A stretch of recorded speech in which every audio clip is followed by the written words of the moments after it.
Good evening, everyone. Mwiriwe mwese. We are so happy to have this moment of sharing the word of God.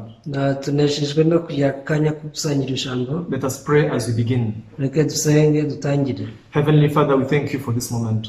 Data wo mwijuru tugushimiye umwanya. Lord, we thank you for your love and your mercy. Nyagasani tugushimira urukundo rwawe n'impuhwe zawe. You are the human being who can only take care of our flesh. Turi abantu bita kuri kamere z'imibiri yacu gusa. We have no interest of the spiritual things at all. Ntabwo tuba dushishikajwe n'ibintu by'umwuka na gato. So the fact that we are gathering to share a word, we are so thankful for that. Rero kuba tuhujwe no kumva ijambo ryawe turabigushimira. Lord, we believe that you are the one who called every single one of us. Nyagasani twizera ko ari wowe wahamagaye umwe muri twe. Now you are going to lead us into your word. Kandi ugiye kutuyoboza ijambo ryawe. Please open our hearts. Turagusaba ifungura imitima yacu. I pray for all followers who are following this lecture. Ndasengera abantu bose bakurikiye inyigisho. Lord, allow them to discover your will and your heart towards them. Wemereye gutahura ubushake bwawe n'umutima ubafitiye. We thank you. Turagushimiye. We pray all these things in the name of Jesus. Byose tubisenze mu izina rya Yesu. Amen. Amen. So this evening we are going to read in the book of Matthew, chapter 13. Mureke uyu mugoroba tuwumbure mu gitabo cya Matayo ibice 13. So if you have a Bible, please open Matthew chapter 13, starting from verse 24. Ndakwinginze niba ufite Bibiliya bumbure Matayo ibice 13 turasoma dore ku murongo wa 24. Another parable he put forth to them, saying, the kingdom of heaven is like a man who sowed good seed in his field. Nuko abacira undi mugara aravuga ati ubwami bwo mu ijuru bugereranywa n'umuntu wawe iby'imbuto nziza mu murima we. But while men slept, his enemy came and sowed tares among the wheat and went his way. Nuko abantu basinziriye umwanzi araza abiba urukungu mu masaka aragenda. But when the grain had sprouted and produced a crop, then the tares also appeared. Nuko amaze kumera no kwera urukungu narwo ruraboneka. So the servants of the owner came and said to him, Sir, did you not sow good seed in your field? How then does it have tares? Abagaragu be baraza babaza umutware bati mutware ntiwabibye imbuto nziza mu murima wawe, none urukungu rurimo rwavuye he? He said to them, an enemy has done this. The servants said to him, do you want us then to go and gather them up? Ati umwanzi niwe wagize atyo. Abagaragu be baramubaza bati none urashaka ko tugenda tukarurandura? But he said, no, lest while you gather up the tares, you also approach the wheat with them. Nawe ati oya, ahari nimurandura urukungu murarandurana n'amasaka. Let both grow together until the harvest, and at the time of harvest I will say to the reapers, first gather together the tares and bind them in bundles to burn them, but gather the wheat into my barn. Mureke bikurane byombi bigeze igihe cyo gusarurwa. Nisarura nzabwira abasaruzi nti mubanze muteranye urukungu mu ruhambire imitwaro rutwikwe, maze amasaka muyahunike mu kigega cyanjye. Yes, so we have read up to verse 30. Tugeje ku murongo wa 30. The Bible talks about the world of the heart. Ubundi birivuga ku isi y'umutima. I was not familiar with that term, even that concept itself. Mbere ntabwo nari menyereye imvugo nk'iyo. So one day I got a training of what is called the mind education. Ariko igihe kimwe naje guhabwa amahugurwa ibyitwa mind education. Yes, mind education is talking about, the world of the hearts of people. Aya ni amasomo avuga ku mibereho y'imitima y'abantu. However, I knew nothing at all concerning the heart of man. Gusa nta kintu nari nzi ku by'umutima w'umuntu. However, when I began to learn about the heart of man, natangira kwiga iby'umutima w'umuntu, I realized it's something very mysterious. naje gutahura ko ari ikintu cy'ubwiru cyane. It is very amazing. Ni ikintu gitangaje cyane. Nothing in the world happens having nothing to do with the heart. Nta kintu na kimwe kiba muri iyi si kidafitanye isano cyangwa se inkomoko mu mutima. So everything that happens, it always depends on what kind of heart people have. Ibintu byose bibaho biterwa n'umutima abantu babanye nawo. However, because we are ignorant to the world of the heart, nyamara kubera ko dusuzugura iby'isi y'umutima cyangwa tutayizi, we just focus on what has appeared on the outward. dupfa kureba ku byagaragaye inyuma gusa. So we look at, the consequence or the works, the actions people have done, and we judge them according to that. Usanga tureba ku bikorwa n'ingaruka z'ibyabaye bigaragara. Because of that, people, they take the wrong decisions Ibi rero bituma abantu bafata imyanzuro itari in terms of, raising their children, mu gihe barera abana babo, in terms of the relationship between, husband and a wife, mu gihe babana hagati y'umugabo n'umugore, in things regarding to the social life where people are living with their colleagues, relationship with their boss. All these things, begin from the heart. mu buzima bwose abantu baba mu muryango mugari, yaba hagati y'abakoresha babo n'abakozi ndetse n'ibindi, ibyo byose biba bishingiye ku mitima. Not only about relationship, si imibanire gusa, but even about our future. yewe n'ejo hazaza hacu. All these things are determined, by which kind of heart we live with. Ibi byose bigaragazwa n'umutima tubana nawo. So now the Bible is the best textbook that describes the heart of man. Rero iyi Bibiliya nicyo gitabo cyiza kigaragaza cyangwa gisobanura umutima w'umuntu. So the Bible is not a history book. Ntabwo Bibiliya yigisha amateka, Neither it's also a moral book. nta nubwo yigisha iby'indangagaciro. I used to think, by reading the Bible or listening to the Word of God, it is instructing me what I should do and what I should not do. Najyaga ntekereza ko Bibiliya mu gihe nayisomaga natekerezaga ko ibimbwira ibyo ngomba gukora n'ibyo ntagomba gukora. So now when I live that kind of a spiritual life, Mu gihe nabagaho ubuzima nk'ubu, I was very tired. narananiwe cyane, Even I became exhausted nageze ubwo rwose numva ndambiwe, because I failed to keep and respect every single word of God of the Bible. nari natsinzwe kubaha no gukurikira ijambo ryose rivugwa na Bibiliya. However, by the grace of God, with the guidance of God, Nyamara ku bw'ubuntu bw'Imana n'ubuyobozi bwayo, now I was able to learn the heart of God in the Bible. naje kwiga umutima w'Imana uri muri Bibiliya. In other words, the heart of God through the scriptures, through the stories that we read. Mu yandi magambo, umutima w'Imana unyuze mu izi nkuru dusoma. Not only that, Si ibyo gusa, I could also learn about the heart of man. nize n'umutima w'umuntu. So I realized, although I lived, for a certain period of time in my life, that I was ignorant about my own heart. Naje gutahura ko nubwo nabayeho igihe kinini cyane ariko sinari nzi iby'umutima wanjye. Allow me to read one scripture in the book of Jeremiah, chapter 17, verse 9. Munyemere nsaba icyanditswe kimwe muri Yeremiya ibice 17 umurongo w'icyenda. So I'll just talk about one example of the heart of man described by the Bible. Reka mbaho urugero rumwe rw'uburyo Bibiliya isobanura umutima w'umuntu. So please open up in the book of Jeremiah, chapter 17, verse 9. Reka mbasabe mubumbure birazanye mu gitabo cya Yeremiya ibice 17 turasoma umurongo w'icyenda. So the Bible says, the heart is deceitful above all things and desperately wicked. Who can know it? Umutima w'umuntu urusha ibintu byose gushikana, kandi ufite indwara ntiwizera gukira. Ninde ushobora kumenya uko uri? Verse 10. Umurongo w'icumi. I, the Lord, search the heart, I test the mind, even to give every man according to his ways, according to the fruit of his doings. Jye Uwiteka nijya urondora umutima nkawugerageza, nkitura umuntu wese ibihwanye n'inzira ze, uko imbuto ziva mu mirimo ye ziri. Now here the Bible is talking about our image seen by God. Biri kuvuga ku ishusho yacu ariko uko ibonwa n'Imana. And how does God explain the heart of man? Ese Imana isobanura gute umutima w'umuntu? Now when you listen to this word, you can compare it to how you think. Iyo wumvishije ijambo ujye ubigereranya n'uko So bitekereza. the Bible says that the heart is deceitful above all things. Biravuga ngo umutima urusha ibintu byose gushikana. Whose heart is this? Umutima ni uwanjye. This is my heart and it's your heart. Ino umutima wanjye ni umutima wawe. If there is anything, very cunning, very deceitful in this world, Mbare ikintu gishukana kurusha ibindi byose mu isi, our hearts are on the top. They are the most deceitful, most cunning. imitima yacu niyo iri hejuru ya byose, nishukana kurusha byose. And now to whom our hearts deceive?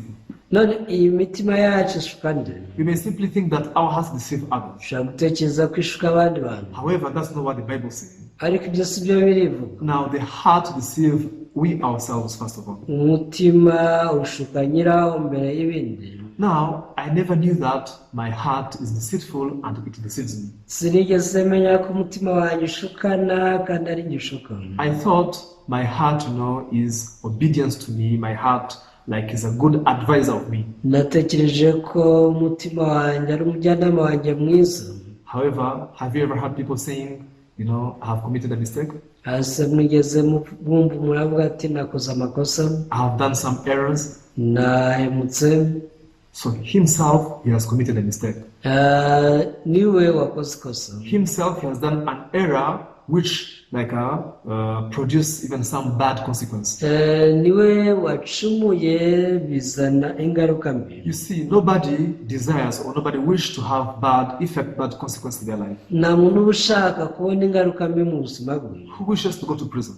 ninde uhitamo kujya muri gereza? Who wishes to live all of their life as harlots? ninde uhitamo kubaho nk'amarayi ubuzima bwe bwose? There is no one who has such dreams. nta n'umwe ugira inzozi nk'izo. However, when people they're living in this world, ariko iyo abantu bari kubaho mu isi, countless of times we say, I deceived myself, I committed an error, I did a mistake. inshuro zitabarika turishwa tuti nakoze amakosa, nibeshye, ibintu nk'ibyo. Basically, we are supposed to advise ourselves to do well and to live well for all of our life. ubusanzwe twakigira inama yo kubaho ubuzima bwacu bwose neza. However, without us knowing, many times we deceive ourselves, we do mistakes and we commit errors. ariko natwe tutabizi inshuro nyinshi turibeshya tukishuka tugakora amakosa menshi. Now, this is why the Bible is true.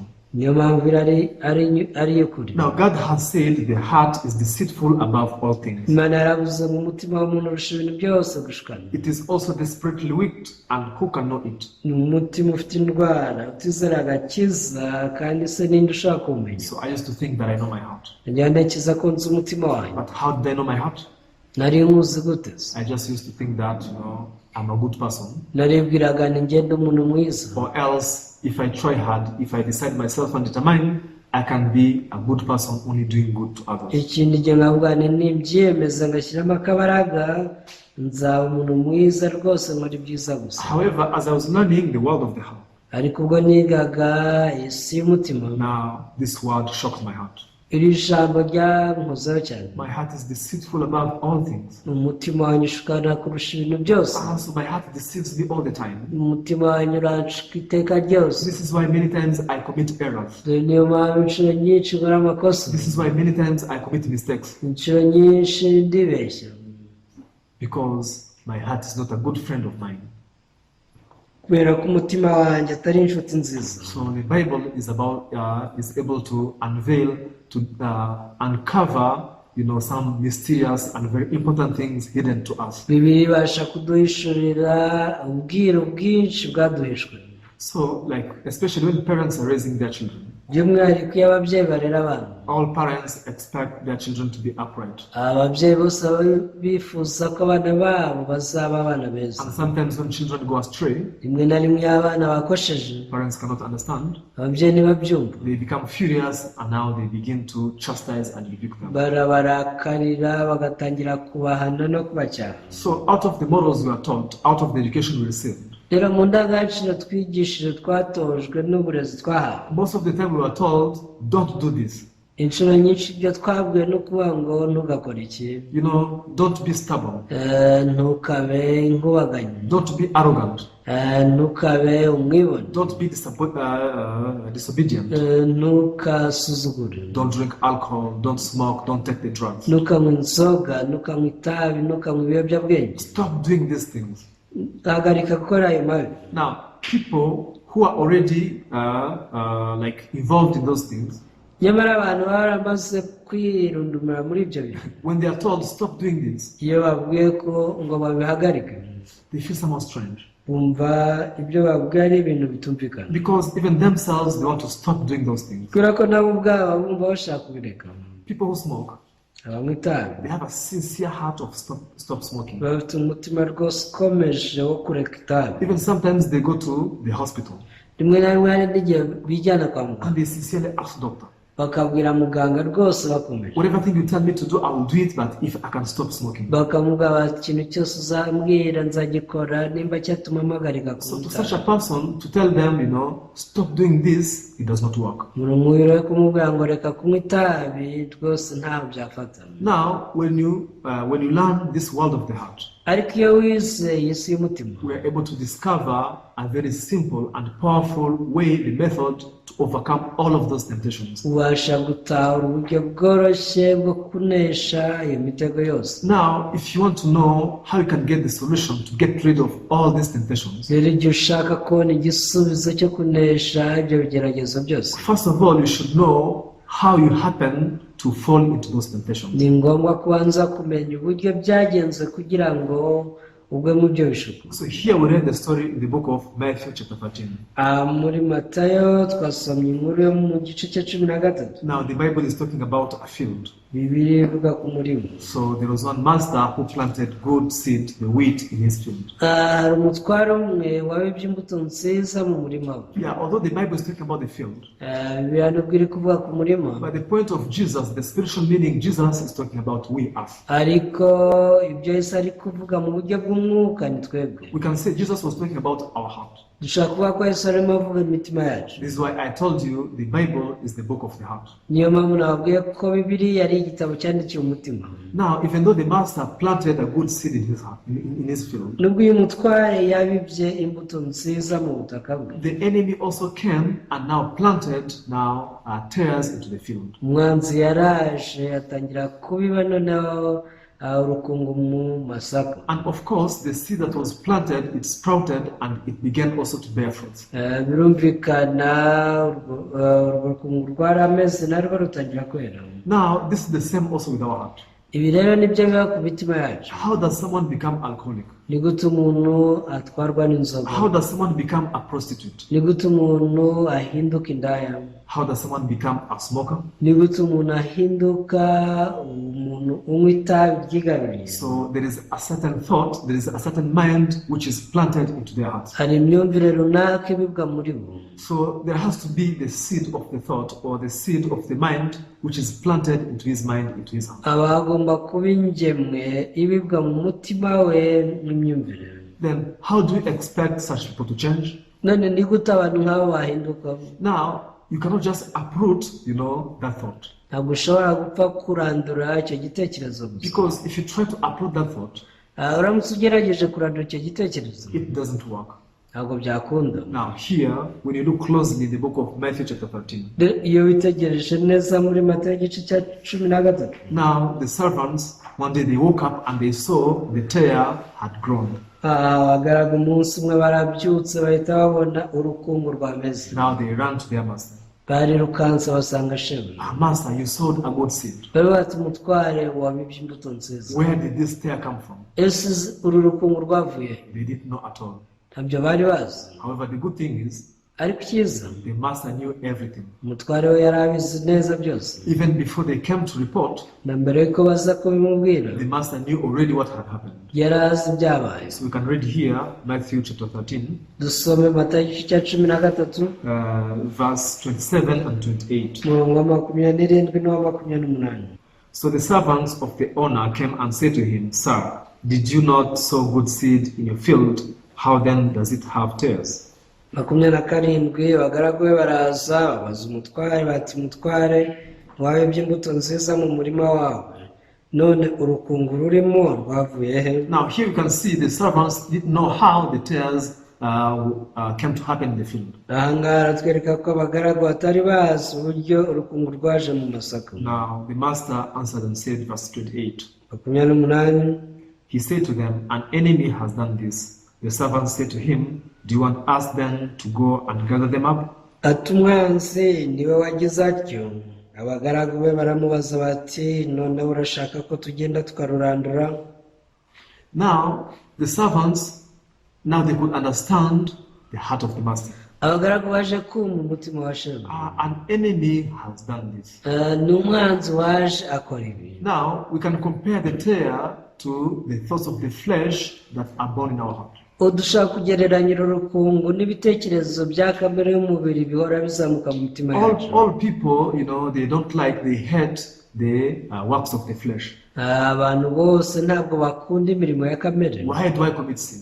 Babibaza ati kuki nkora ibibi? God, I don't want to be angry. Ntabwo nshaka kurakara. God, I don't want to have jealousy. Mana sinshaka kugira ishyari. I don't want to steal. Nta nubwo mba nshaka kwiba. Now they want this heart of the flesh to be uprooted, to be to be taken away from them. Bashaka imitima ya kamere ibaranurwamo ikabavamo. However, it doesn't work like that. Nyamara si uko bigenda. Even if you pray very hard, nubwo wasenga cyane, even if you pray sincerely that God, I don't want to commit sin, I don't want to bring forth the fruit of the flesh, nubwo wasenga ukomeje tuvuga uti Mana sinshaka kwera imbuto za kamere, still they keep coming.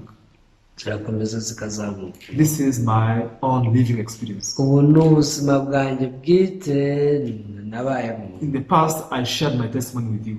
Ubushize nabashangije ubuhamya bwanjye. For about 10 years, I used to pray sincerely, asking God not to commit sin again. Imyaka hafi 10 najyaga nsenga nkomeje nsaba Imana mumfashe ntabicumuro. Because God wants me to go to heaven.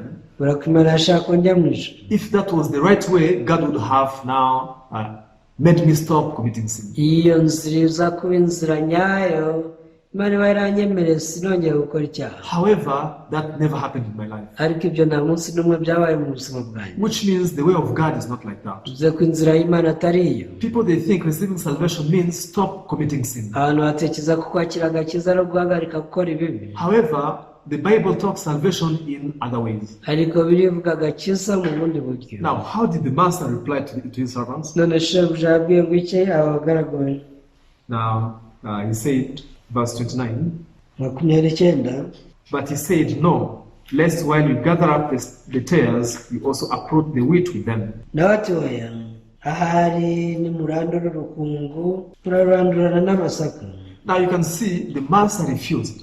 Murabona ko umutware yabyanze. Now he rejected their demand. Yanze ibyo bamusabye. Do not uproot this tare. Yarabwira ati reka nimurandura urwo rukungu. Let this tare stay in the field. Nimurureke rugume mu murima. Now I could understand the world of the heart. Nabashe kumva isi y'umutima. Oh, I've been praying for my salvation, Najya nsengera agakiza. asking God to let me stop committing sin. Ngo Imana imfashe ndeke gukora ibyaha. Always I prayed God to take away the sinful heart, the heart of the flesh from me. Inshuro nyinshi nasenze Imana nkure mu mutima wa kamere. However, God never did that. Ariko Imana ntiyigeze ibikora. Because that's not the way of his salvation. Iyi ntabwo yari inzira y'agakiza yaduhaye. Now, let's say someone who is addicted, let's say, to alcohol or to the drugs. Reka twibaze umuntu wamaze kubatwa n'ibiyobyabwenge. How did they come up to that point? Ese ageraho gute? In the beginning, there is a certain mind, there's a certain thought that was planted into their heart. Iyo bitangira hari igitekerezo runaka kibibwa mu mutima we.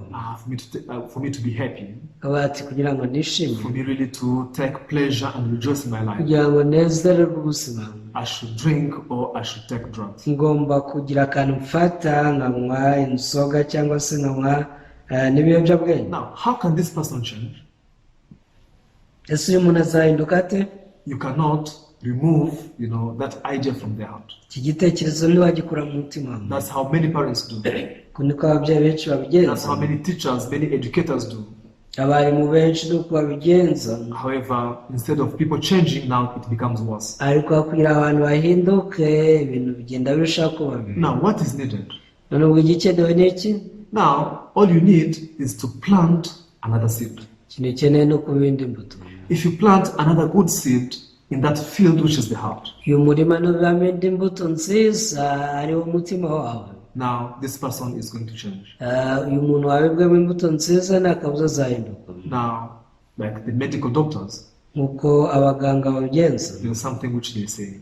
hari ikintu bajya bavuga. Actually, for someone to be sick, someone to be a patient, kugira ngo umuntu abe umurwayi, now there are some germs, there are some viruses that enter their body.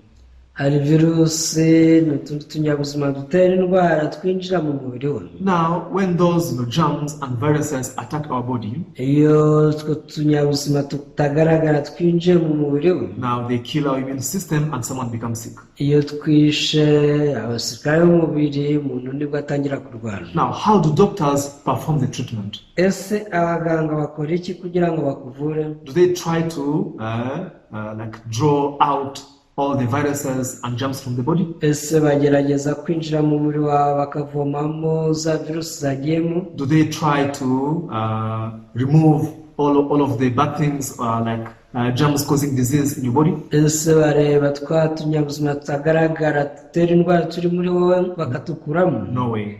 oya. But now they have to plant something else in our organism. hari ikindi kintu bashyira mu buzima bwawe. Now they have to send medications, bashyiramo umuti. either by taking pills bashobora kuguha ibinini or by injection. cyangwa se bakagutera Now urushinge. they should plant something else in your body. hari ikindi kintu babiba muri wowe. The treatment is not done by removing those things from the body. ntabwo kuvura bikorwa hakurwamo ibikurimo. However, now they put medicine to the body and the medicine kills those germs and viruses. ahubwo umuti ushyirwa mu mubiri wawe akaba ariwo urwanya izo virusi cyangwa se n'utwo tunyabuzima tutagaragara dutera indwara. Now that's exactly the same with the world of the heart. ibyo rero nicyo kimwe n'isi y'umutima. Now in the book of Genesis chapter 1, muri yohana mu itangiriro igice cya mbere, the Bible says that when God created the heavens and the earth, byaba mu mana yaremye ijuru n'isi, the earth was without form.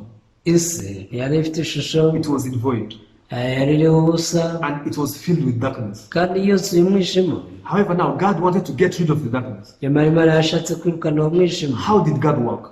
yabigenje ite? Did God remove the darkness from the earth? ese imana yafashe umwijima iwukura mu isi? No way. oya. God sent something else on the earth. hari ikindi imana yohereje mu isi. What did God send? ni iki? Now God sent His word on the earth. imana yohereje ijambo ryayo mu isi. And now God sent the light on the earth. imana yohereje umucyo mu isi. God did not just simply retrieve or remove the darkness from the earth. ntabwo imana yapfuye gukura umwijima mu isi gusa, But now God sent His light on the earth. ahubwo yohereje umucyo wayo mu isi. He said, let there be light. yavuze habeho umucyo. Now we can see on the earth there is still darkness. tubona neza ko hari hakiri umwijima, But now when the light came to the earth, ariko ubwo umucyo wazaga, now this light solved the problem of darkness. uyu mucyo wa Yesu ukemura ikibazo cy'umwijima. The light overcame the darkness. umucyo wanesheje umwijima. Medications overcome the germs and the viruses. nuko imiti inesha udukoko dutera indwara tuba turi mu mubiri. This is how we are able to be healed. uku niko dukira. To the people who are addicted, ababaswe n'ibintu runaka, to the people who are vagabonds, abamaze kuba ibirara cyangwa inzererezi, there is no way that you can take out those wrong thoughts from them. abo bose nta buryo babakuramo ibyo bitekerezo bibi. However, we need to plant something else. nyamara tuba dukeneye kubabibamo ikindi kintu. You need to plant the words of the hope. tuba tugomba kubabibamo amagambo y'ibyiringiro. Now you need to plant, faith in their heart. tuba tugomba kubabibamo kwizera. By receiving the light, mu gihe wakiriye umucyo, by receiving the hope, wakiriye ibyiringiro, now these good thoughts can overcome the bad thoughts that led them into addiction or any other ibi corruption. bitekerezo byiza bibasha kunesha ibitekerezo bibi byabayoboye mu kubatwa n'ibintu runaka. And now this is why this master spoke to his servants. niyo mpamvu uyu mutware yabwiye abagaragu bati, Please do not uproot the tares. ndabigenze nimurandura urukungu. That's not how it works. ntabwo ariko bikorwa. If you try to uproot them, ko nimugerageza kurandura urukungu, you will kill even the good seed. yewe n'amasaka murayarandura. Just leave them there. rero nimubireke byose. Now, because in the heart of the master, umutima w'umutware master knows that the good seed is more powerful than this tare. yari azi ko imbuto nziza ifite imbaraga kuruta urukungu. The master knows what is the end result of this tare as well as the wheat. yari azi neza amaherezo y'urukungu n'amaherezo y'aya masaka. In the eyes of the master, mu maso y'umutware, this tare was already judged. It was already condemned. uru rukungu rwari rwaramaze gucirwaho iteka. That's why he said, niyo mpamvu yavuze ati, when we read verse 30, mirongo 30, now we can see the judgment of the master towards both crops at the end. hari umwanzuro w'uyu mutware ku birebana n'umusaruro. Verse 30. Umurongo wa 30. Let both grow together until the harvest. And at the time of harvest, I will say to the reapers, first gather together the tares and bind them in bundles to burn them, but gather the wheat into my barn. Mureke bikurane byombi bigeze igihe cyo gusarurwa. Mwisarura nzabwira abasaruzi nti mubanze muteranye urukungu muruhambire imitwaro rutwikwe maze amasaka muyahunike mu kigega cyanjye. Now in the eyes of the master, mu maso y'umutware although tares are there, nubwo hari urukungu, but now these tares have already been judged to be burnt, uru ni urukungu rwamaze gukatirwa gutwikwa, which means they are no longer a problem in the eyes of the master. bivuze ko mu maso ya shebuja y'umutware nta kibazo rwari ruteye. Now the wheat have also been sentenced to be stored in the barn of the master. Ku rundi ruhande amasaka nayo yaranzwe ko azabikwa mu kigega. So what's the problem? Nubwo ikibazo kiri, There is no problem at all. nta kibazo gihari. For many years I've been thinking, Myaka myinshi natekereza salvation means, me stopping committing sin. agakiza ni uko mpagarika gukora ikibi. And whenever I could commit sin or do some mistake, Igihe cyose nakosaga I was very much uncomfortable. numvaga natekanye. However, one day I received the word of God. Nyamara umunsi umwe nakira ijambo ry'Imana. I came to believe in the work of Jesus. Naje kwizera imirimo ya Yesu. From then on, I could realize what is salvation. Ubu icyo gihe nibwo natawe agakiza icyo ari cyo. Everyone, what is salvation? Ese agakiza ni iki? Salvation does not mean you stop committing sin. Agakiza ntibivuga ko uzahagarika gukora ibyaha. We can read Luke chapter 1 verse 77. Dusomera ku igice cya mbere umurongo wa 77. Now there we can find the biblical definition of salvation. Hano dusanga igisobanuro gishingiye kuri Bibiliya, igisobanuro cy'agakiza. Why do we think that salvation means stop committing sin? Kuki dutekereza ko agakiza ari uguhagarika gukora ibyaha? If you think that is salvation, Nimutekereza ko agakiza wako you will never receive that kind of salvation as long as you are living. uzarinda utakiriye agakiza kubera iyo myumvire. However, what is salvation according to the Bible? Asogendeye kuri iyo agakiza ni iki? Now Luke chapter 1 verse 77, Luka 1:7. the Bible says, to give knowledge of salvation to his people by the remission of their sins. Biravuga ngo no kumenyesha abantu iby'agakiza ko ari ukubabarirwa ibyaha byabo. So the Bible says salvation is the remission of sins. Biravuga ngo agakiza n'imbabazi z'ibyaha. Remission means forgiveness. Kubabarirwa ibyaha. Now, stop committing sin and being forgiven of your sin, these are totally different things. Rero kureka gukora ibyaha no kubabarirwa ibyaha ni ibintu bibiri bihabanye. So, salvation, according to our thoughts, our mind is me stopping committing sin. Agakiza mu myumvire yacu ni uko mpagarika gukora ibyaha. However, salvation, according to the eyes of God, Nyamara agakiza ku Mana is that our sins are forgiven. ni uko ibyaha byacu byose byababariwe. Yes, even after believing in Jesus, Na nyuma yo kwakira agakiza it is true that you may commit sin. birashoboka ko wacumura, It is true that you may break the law. birashoboka ko wakwica amategeko, You can do something wrong. ushobora gukora amakosa. But how does the Bible say? Ase biri kugira ngo iki? That one is already forgiven. Icyo nacyo cyamaze kubabarirwa. Because when Jesus was crucified at the cross, Ubwo Yesu yabaga ku musaraba, Jesus carried away all of our sin. Yesu yishyizeho ibyaha byacu byose. He paid his life as a wage of all of our sin. Yishyuye ubuzima bwe bwose mu bwishyu bw'ibyaha byacu. So although sin may come out of your flesh, Nubwo ibyaha bishobora kuzamuka muri kamere yawe, but in the eyes of the Master who is God, mu maso y'umutwara ari we Mana, these things have already been judged. ibi ni ibintu byamaze gucirwaho iteka. And now the Master knows that at the end, all of them will be separated from you. Rero umutware yari abizi neza ko ibi byose amaherezo bizatandukana nawe. That's why in the eyes of the Master, this sheaf was not a problem at all. Niyo mpamvu mu maso ya shebuja urukungu ntacyo rwari rubuze, ntirwari ikibazo. The tear was not a problem because it was already judged. Ntabwo rwari ikibazo kubera ko rwari rwaramaze gucirwaho iteka. Now, how does the Bible say concerning our sin problem? None se iby'icyaha Bibiliya bivugaho iki? I'm sorry, I will read many scriptures. Muri hangana ko ndi busome ibyanditswe Now, we byinshi. can read the book of 1 John chapter 2. Reka dusome urwa mbere rwa Yohana ibice bibiri. 1 John chapter 2, verse 1. urwa mbere rwa Yohana ibice bibiri umurongo wa mbere. My little children, these things are read to you so that you may not sin. And if anyone sins, we have an advocate with the Father, Jesus Christ the righteous. Bana banyu bato mbandikiye ibyo kugira ngo mudakora icyaha.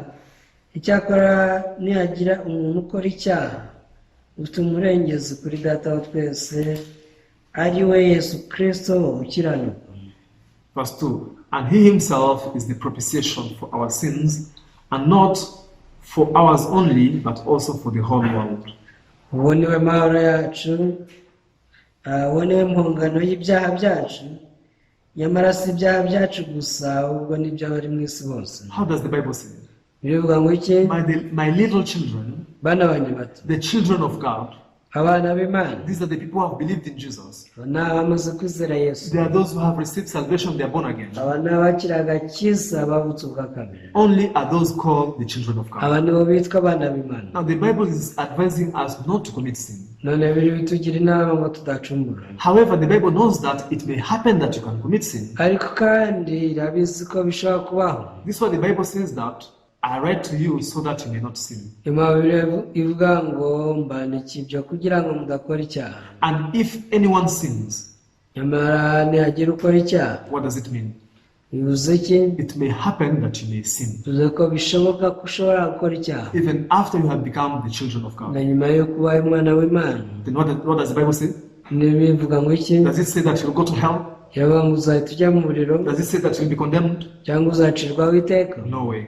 Oya, But the Bible says biravuga ngo we have the propitiation for our sins, dufite impongano y'ibyaha byacu, and not for ours only, but also for the whole world. nyamara si impongano y'ibyaha byacu gusa, ahubwo n'ibyaha by'abari mu isi bose. Even if you may commit sin, Nubwo ushobora gukora ibyaha, there is already the propitiation for our sin. ni handi hari incungu, impongano y'ibyaha byawe. Who is that?